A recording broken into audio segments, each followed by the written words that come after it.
masih bersama saya di serial Mengemut Makanan pada Anak. Kalau di part 1 kemarin kita sudah bahas tentang apa itu mengemut makanan, kapan menjadi sesuatu yang normal dan perlu perhatian khusus.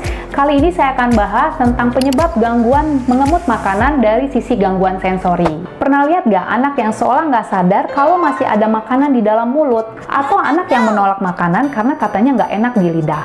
Nah, ini bisa jadi karena ada gangguan fungsi sensori di dalam mulut. Yuk kita bahas. Dalam kondisi normal, saat kita makan, sistem sensori di tubuh kita bekerja secara otomatis. Kita bisa merasakan rasa, tekstur, suhu, bahkan bentuk makanan tanpa harus berpikir keras.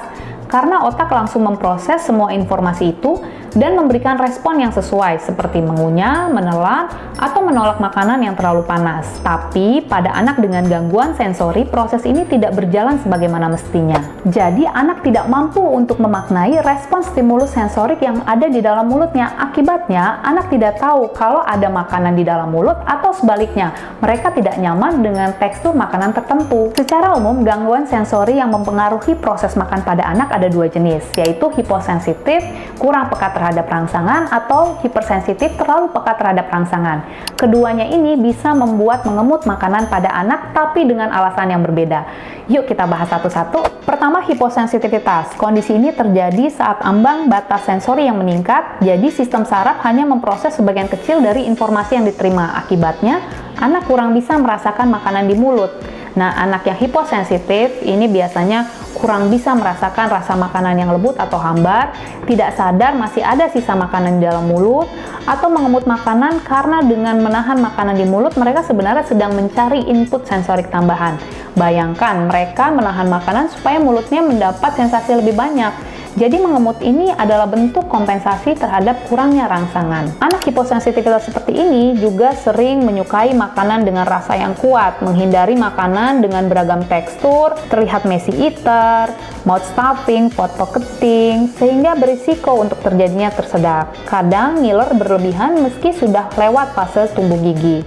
Dan seringkali juga selalu butuh sesuatu di mulut, entah itu makanan, permen, sedotan, atau mainan.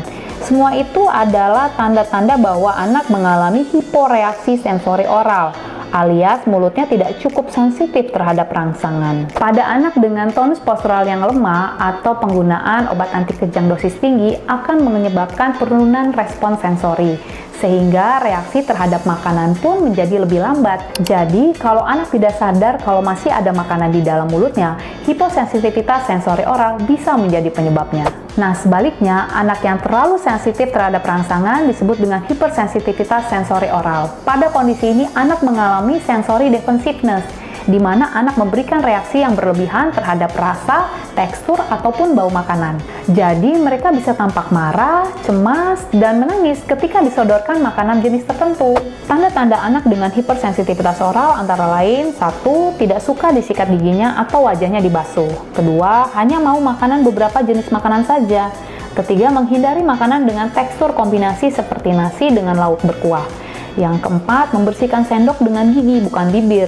Yang 5, sering ingin muntah saat makan dan baru bisa menelan kalau dibantu air. Yang 6, tidak suka disentuh, bermain kotor seperti dengan pasir, lem, atau cat. Yang 7, menolak memegang alat makan atau makan dengan telapak tangannya. Bagi anak-anak seperti ini, makan bisa menjadi pengalaman yang menegangkan, bukan menyenangkan. Gangguan sensori ini penting sekali untuk kita ketahui sejak dini, karena ini akan mempengaruhi kebiasaan makan anak, asupan nutrisi, dan perkembangan motorik oral anak. Dengan mengenali apakah anak mengalami gangguan hiposensitif atau hipersensitivitas sensori oral, maka anak diperlukan konsultasi dengan dokter rehab medik tumbuh kembang ya, agar mendapatkan intervensi yang tepat. Apakah anak membutuhkan latihan stimulasi oral atau latihan desensitisasi bertahap. Jadi parents, mengemut makanan bukan soal kebiasaan, bisa jadi adanya gangguan sensori pada anak. Pada part 3 nanti saya akan bahas penyebab mengemut makanan karena adanya gangguan menelan dan fungsi motorik. Jangan lupa like, share, and subscribe untuk mendapatkan video-video berikutnya.